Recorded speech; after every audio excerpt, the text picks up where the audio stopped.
Hello students, today we are going to discuss some MCQs of chapter 1 real numbers. So let's see first question. Which of the following is a pair of co-primes? They have given 4 options. Correct option is 18 and 25. First let us see what are co-primes.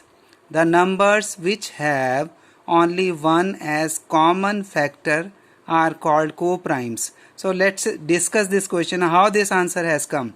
First set they have given 14 and 35. So see, if you factorize, prime factorization of 14 are 2 into 7 into 1. Similarly, the prime factors of 35 are 5 into 7 into 1. Here common factors are 1 and 7. Second set they have given 18 and 25. Now see, 18, its prime factors are 2 into 3 into 3 into 1. Similarly, second number they have given 25 and its factors will be 5 5 is 25 into 1. 1 is the factor of every number. So here you see only 1 is the common factor. In third case now you see 31 and 93. 31's factors will be 1 into 31. No other factor is possible. Similarly, 93 can be written as 3 into 31 into 1. Here also you see its common factors are 1 and 31. So its common factors are 1 and 31. And lastly we have 32 and 62. 32's factors will be 2 into 2 into 2 into 2 into 2, 5 times into 1. Similarly, 62 can be written as 2 into 31 into 1. So here we have common factors 2 and 1. So what I said, co-prime numbers are those numbers which have only 1 as common factor. So only in second case 1 is a common factor.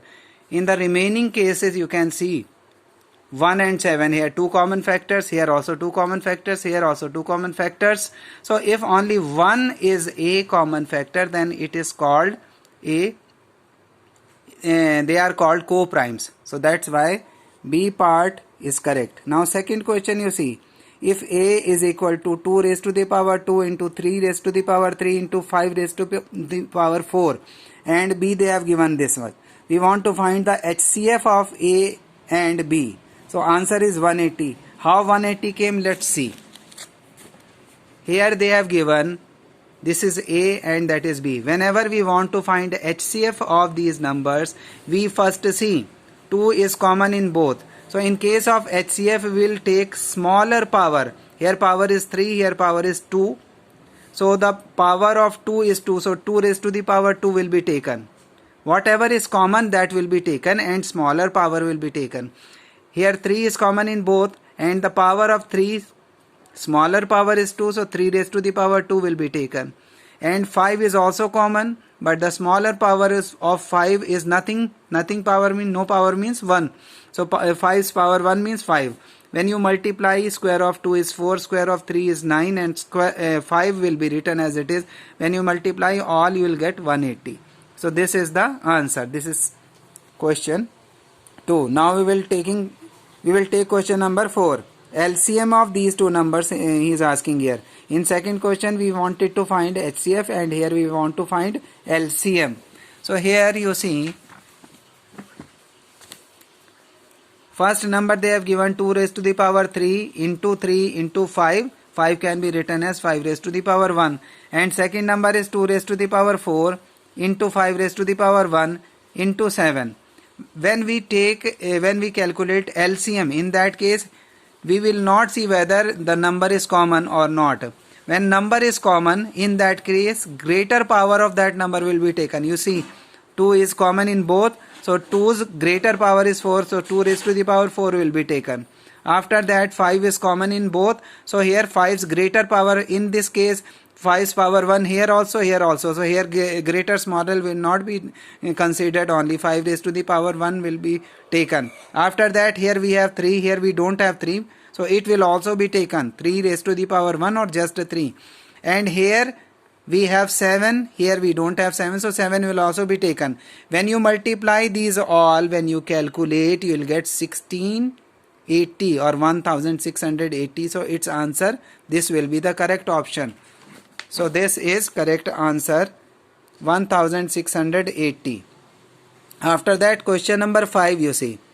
The HCF of two numbers is 27 and their LCM is 162. If one of the numbers is 54, what is the other number? Answer is 81. How it came? Let's see. Question number 5. See, they have given, we have a formula, HCF into LCM is equal to first number into second number. So HCF they have given 27, LCM they have given 162, first number 54, second number we want to calculate. Now 54 will come in the denominator and after calculation you will get 81. So that is the correct answer. After that, next question, 7th question I have taken from this book. What is the largest number that divides each one of 1152 and 1664 exactly? Here they are talking about largest. That's why in case of largest or greatest we will have to calculate HCF. So we will calculate the HCF of these two numbers by long division method. You all know this long division method. When you calculate, when the remainder comes 0, we'll see which number divided the other number. Here divisor is 128. After dividing 512 by 128 we are getting remainder 0. That's why 128 will be the HCF and that will be the answer. So in 7th question 128 is the correct option. In next question, what is the largest number that divides 70 and 125 leaving remainders 5 and 8 respectively? There is a difference between 7th and 8th question. Here they have given remainders also. So first remainder will be subtracted from 70, second remainder will be subtracted from 125. So let's see 8th question. 8th question is here. We will subtract 5 from 70, so 65 will come, and 8 we will subtract from 125, so 117 will come. After that we will calculate the HCF of 65 and 117. So HCF is coming 13, that's why 13 will be the correct answer. Okay students, after that next question we have, Euclid's division lemma states that for any positive integer a and b, there exists unique integer q and r such that a is equal to bq plus r, where r must satisfy. You all know that Euclid division lemma. In that case r should be greater than or equal to 0, but it should be less than b. So that is the answer. After that, here 12th question. A number when divided by 143 leaves 31 as remainder. What will be the remainder when the same number is divided by 13? So let's see, this question is different from previous questions. By Euclid division lemma we have a is equal to bq plus r. So here b means divisor. So they have given in that question divisor 143 and quotient we don't know, remainder is 31. Now he is saying when you divide this number by 13, what will you get as remainder? So here we are dividing this number by 13. So 13 into 11q, when you multiply 13 into 11q, you will get 143q. So we'll change the sign, it will be cancelled. Now you take 31 down. Now in 13's table, 13 to the 26. When you subtract 5 will come, so 5 will be the remainder. That's why in this case 5 is the remainder. That was question number 12.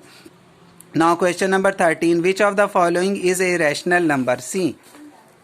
Sorry, which of the following is an irrational number is asking. 22 by 7, because it is in p by q form, so it is rational number. If any number is in decimal form and there is no dash and no digit is being repeated, then it will also be rational number, so it is also rational. If any number has bar, then it will be rational number. And if any number has dash dash dash and the pattern of the number is not same, here you see 1 4, double 1 4, triple 1 4, 4 times 1 and 4 and so on. If the numbers are increasing in that pattern, then it is irrational number. That's why D is the correct answer. After that, 14th question we have pi. Pi is an irrational number. Always keep it in your mind. Generally we take pi is equal to 22 by 7 and 22 by 7 is p by q. So student think pi is equal to 22 by 7, so it is rational, but it is not correct because exact value of pi is not 22 by 7. For convenience sake or for convenience in calculation we take, otherwise exact value of pi is not 22 by 7. After that you see this question. The number 3.24636363 is A. Now see here, after 3, 24 has come only one time, 24 has come one time, thereafter 63363 is coming, so it can be written as 3.24 then 63 bar. So here we have bar, that's why it is a rational number. After that, next question we have, which of the following rational numbers is expressible as a terminating decimal? Let us discuss this question. Question number 18. See, 165, if you factorize its denominator, factors are coming 3 into 5 into 11. Second number we have, this one, in this one denominator is 30. So 30's factor will be 2 into 3 into 5. Third number, its denominator is 625. When you factorize, its prime factors are 5, 5, 5 and 5. And last number 462, its prime factors will be 2 into 3 into 7 into 1. So if the prime factors of denominator are coming only 2 or 5 or both, then it will be terminating. That's why here terminating decimal will be that C1. Mind it, if in the denominator prime factors are coming either 2 or 5 or both, then it will be a terminating decimal. I think you understood this one also. And now next question we have, the decimal expansion of the rational number 37 whole upon 2 raised to the power 2 into 5 will terminate after. You see here we have 2 raised to the power 2 and 5 raised to the power 1. So which is the greater power? This is 2. So it will be terminated after 2 places of decimal. We will say according to the greatest power. Here power of 2 is 2, that's why it will be terminating after 2 decimal places. Similarly here, the decimal expansion of the number will terminate after. Here first we'll have to prime factorize 1250. Question number 20, let's see. So when you do the prime factors of 1250, they will come 2 into 5 raised to the power 4. When you do prime factorization, you all know how to do. Like this, we'll have to prime factorize.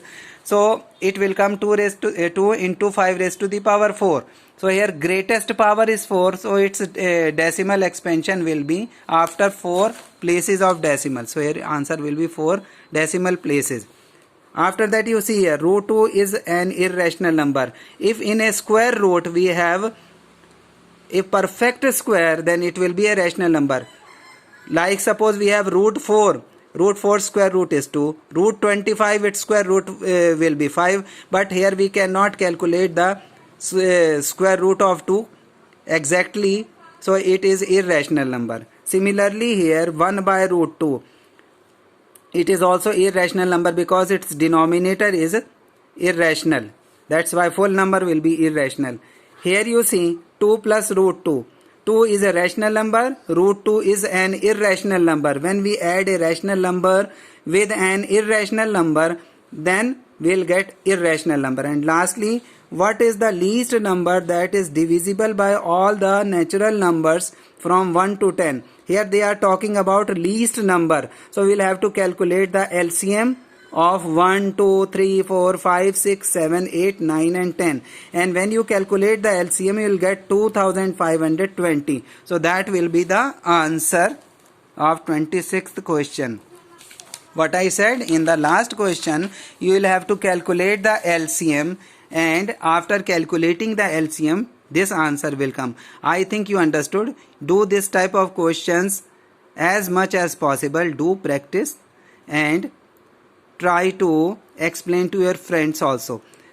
I think you understood. Please share with your friends and subscribe my channel. Thank you, students.